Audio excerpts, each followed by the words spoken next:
हे friends, स्वागत है आप सभी का movie stock movie explain channel पे, जिस पर आज मैं रिकैप करने वाली हूँ फ्रॉम सीजन 3 के एपिसोड 4 को। तो चलिए अब आपका टाइम बिल्कुल भी ना वेस्ट करते हुए शुरू करते हैं इस वीडियो को, वो भी स्पॉइलर वार्निंग के साथ। लेकिन उससे पहले मेरी एक छोटी सी रिक्वेस्ट, वीडियो को लाइक, शेयर और चैनल को सब्सक्राइब करने की।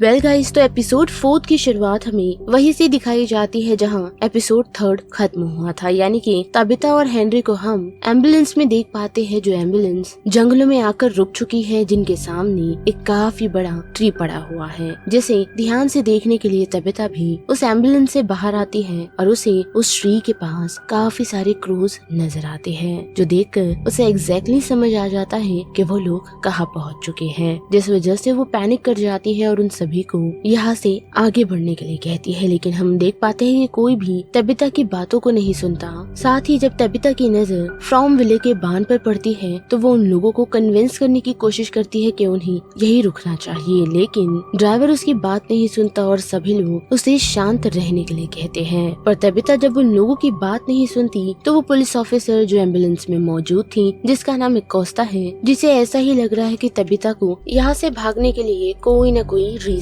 चाहिए। लेकिन सिचुएशन और ज्यादा खतरनाक तब होती है जब उन लोगों की नजर रोड पर पड़ी हुई एक लेडी पर पड़ती है, जिसे देखकर उन लोगों को ऐसा ही लगता है कि वो लेडी मुसीबत में है और उस कारण वो लोग एम्बुलेंस को रोक उस लेडी को चेक करने का डिसाइड करते हैं, जिस वजह से तबिता और कंसर्न हो जाती है और घबराने लगती है। साथ ही उन्हें एम्बुलेंस ना रोकने की भी सलाह देती है, लेकिन कोई भी उसकी बात नहीं सुनता, खास करके एकोस्टा जो ड्राइवर और साथ ही मेल नर्स को उस लेडी को चेक करने के लिए भेजती है और तबिता को एम्बुलेंस में ही हैंडकफ कर देती है ताकि वो यहाँ से भागकर ना जा पाए। और बात करें हेनरी की, जो लोगों के साथ मौजूद तो है पर फिलहाल बेहोश है, जिस वजह से उसे कोई भी आइडिया नहीं कि यहाँ पर क्या हो रहा है। लेकिन वही हम देख पाते हैं कि जो लेडी रोड पर पड़ी थी वो कोई ह्यूमन नहीं बल्कि मॉन्स्टर है, और जैसे ही ड्राइवर और नर्स उसे चेक करने के लिए पहुँचते हैं तो वो उन लोगों पर ही हमला कर देती है और उन्हें खत्म कर देती है, जो देख एकोस्टा घबरा चुकी है, जो उन मॉन्स्टर्स को शूट करने की कोशिश करती है। पर अनफॉर्चुनेटली उन्हें बुलेट तो लग रही है, लेकिन वो मॉन्स्टर मरते नहीं, जिस वजह से वो दौड़ती हुई कॉलोनी हाउस की तरफ पहुंचती है और उसे ये रियलाइज हो चुका है कि इन बुलेट से वो सभी मरने वाले नहीं। साथ ही जब ये एम्बुलेंस फ्रॉम विले की तरफ पहुंची थी तो ईथन और जिम ने उसे अपने घर से ही स्पॉट कर लिया था, और वही बॉयड जो रैंडल के साथ बस में था, उसकी भी नजर उस एम्बुलेंस पे पड़ी थी, जिस कारण जिम और बॉयड अपने घर और बस को छोड़कर उस एम्बुलेंस को चेक करने के लिए पहुंचे थे। पर जैसे ही जिम ने उस एम्बुलेंस का दरवाजा ओपन किया तो तबिता को देख वो काफी ही शॉक था। साथ ही वो उसके हाथ को हैंडकफ से रिलीज करता है और बॉयड एम्बुलेंस को सीधा कॉलोनी हाउस ले आ पहुंचता है, जहां पहुंचते ही जिम और तबिता को ऊपर का फ्लोर दे दिया जाता है ताकि वो लोग बातचीत कर सके। और वही हेनरी जिसकी तबीयत ठीक नहीं है, उसे भी उन लोगों ने कॉलोनी हाउस में लाया है, जहाँ वो फिलहाल रेस्ट कर रहा है। और अब जबकि मैथ्यूज कपल एक हो चुके हैं तो उनके बच्चे अभी भी फिलहाल उनके घर में उनका वेट कर रहे हैं। और वही बात करें ईथन की, तो एपिसोड की शुरुआत में ही हम देख पाते हैं कि ईथन को एक कॉल आता है, जो कॉल और किसी का नहीं बल्कि थॉमस का है, जो ईथन को कहता है कि वो उसका भाई है। साथ ही उसने ईथन को ये भी बताया है कि उसकी मॉम डेंजर में है, क्योंकि फिलहाल के लिए वो हॉस्पिटल में है और रोड के बीचों बीच जिनकी हेल्प करने के लिए उसे जाना चाहिए। और अब जबकि ईथन अपनी मॉम को लेकर काफी कंसर्न है तो वो ये बात अपने फादर को बताता है, जो चढ़कर पहले तो उस टेलीफोन को उस दीवार से हटाते हैं। और साथ ही जब उन लोगों की नजर एम्बुलेंस पे पड़ती है तो ईथन और काफी कंसर्न हो जाता है, पर फिलहाल उन्हें घर के अंदर ही रहने के लिए कहा गया है, वो भी टेलिस्मैन की प्रोटेक्शन के अंदर। और अब जबकि उनके पेरेंट्स को कॉलोनी हाउस में कुछ कंफर्ट दिया गया है तो वही हम जूली और ईथन को देख पाते हैं कि उन दोनों को ऐसा लग रहा है कि उनके पेरेंट्स नहीं रहे, जिस कारण उन दोनों को ही अब एक दूसरे का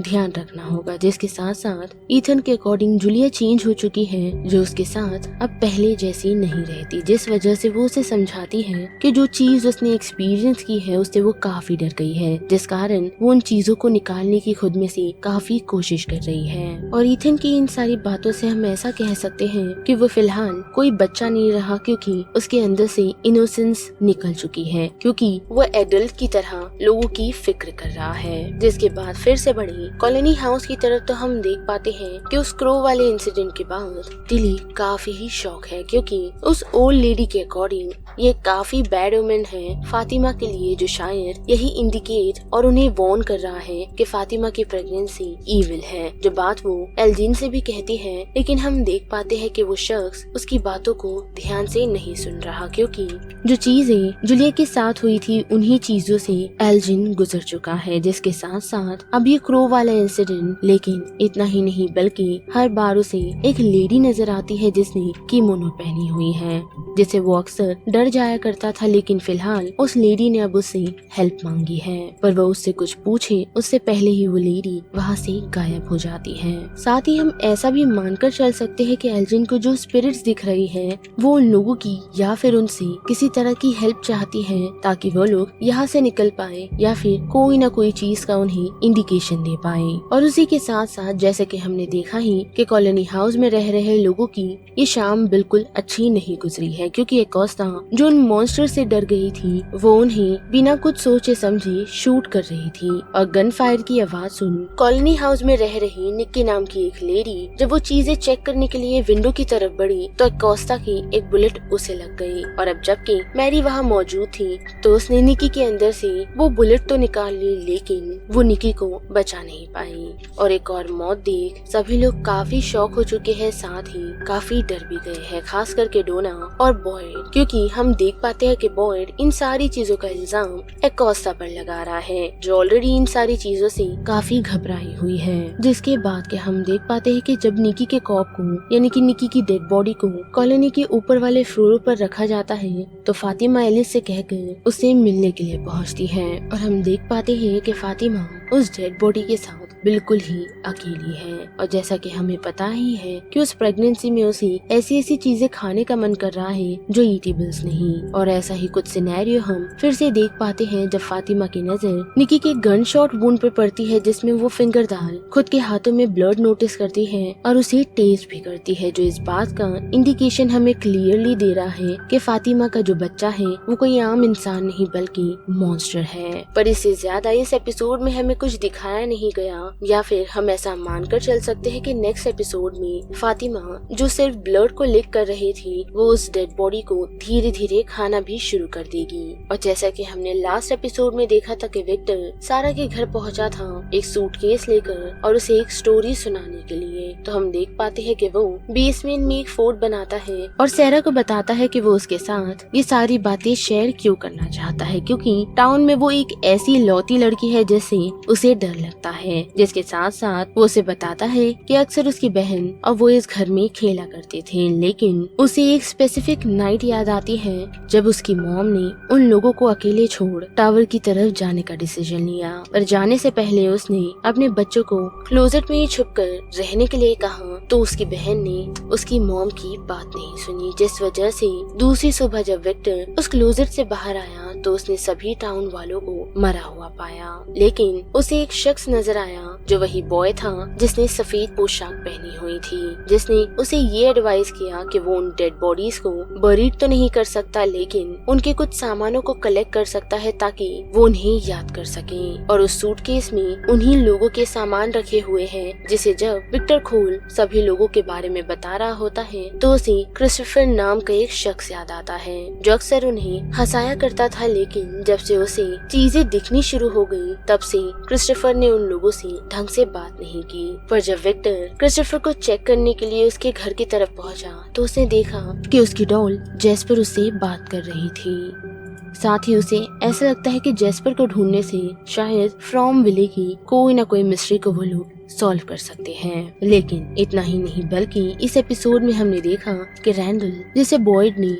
शेरिफ ऑफिस दिया था ताकि वो अपनी रात गुजार सके, लेकिन उसने उसे रिफ्यूज कर दिया और बस में ही रहने का डिसीजन बनाया ताकि वो बॉयड की हेल्प कर सके और यहाँ से जल्द रियल वर्ल्ड में पहुँच सके। पर चीजें उसे स्ट्रेंज तब लगी जब उसने नोटिस किया कि वो मॉन्स्टर नॉर्मली उसके बस के करीब आते थे, लेकिन अब वो लोग नहीं आ रहे। पर जैसे ही उन लोगों की नजर एम्बुलेंस पर पड़ी तो उन्हें समझ आ गया कि वो मॉन्स्टर इस कारण बाहर नहीं आ रहे थे। और जैसा कि हमने देखा ही कि बॉयड उस सिचुएशन से मैथ्यूज कपल को ले गया, साथ ही रैंडल उन लोगों की सिचुएशन में हेल्प करने के लिए पहुंचा था। पर अनफॉर्चुनेटली वो कर नहीं पाया क्योंकि उसे हम नोटिस कर पा रहे थे कि पूरे एपिसोड में कुछ अजीब से कीड़े उसे परेशान कर रहे थे, जो लास्ट मोमेंट पर हुआ भी और उस कारण वो जमीन पर गिर गया, जिसके आसपास सभी मॉन्स्टर खड़े थे। जो नजारा बॉयड ने अपनी आंखों से देखा और वो उसे बचाने की कोशिश कर रहा था, लेकिन एक मॉन्स्टर ने बॉयड के हाथ में एम्बुलेंस की चाबी थमाई, यही कहते हुए कि वो सभी लोगों को नहीं बचा सकता, जिस कारण ना चाहते हुए बॉयड कॉलोनी हाउस आ पहुंचा, जहां उसे इस बात का अफसोस था कि उसने मैथ्यू कपल के लिए रैंडल को सेक्रीफाइस कर दिया। लेकिन यही रैंडल की बातें खत्म नहीं होती, बल्कि हम देख पाते हैं कि कॉलोनी हाउस के बाहर खड़ी एम्बुलेंस पर उसकी डेड बॉडी पड़ी है, जो मरा नहीं, फिलहाल अभी भी जिंदा है, जो शायद यही इंडिकेट कर रहा है कि वो मॉन्स्टर फिर से बॉयड को और वहाँ रह रहे लोगों को ये दिखाना चाहते हैं कि किस तरीके से वो लोग इंसानों की जान लेते हैं, या फिर ऐसा भी हो सकता है कि रैंडल उन मॉन्स्टर में ही बदल जाए। तो बस इस वीडियो में इतना है। जिस बारे में अब आप सभी की क्या राय बनती है उसे लेकर आप मुझे कमेंट सेक्शन में बता सकते हो। साथ ही वीडियो पसंद आई तो वीडियो को लाइक, शेयर और चैनल को सब्सक्राइब करना मत भूलिएगा। बाकी मैं मिलूंगी आपसे फिर किसी मूवीज या सीरीज की रिकैप के साथ। तब तक के लिए आप movie stock movie explain channel के बाकी वीडियोस को एंजॉय कीजिए। Till then bye.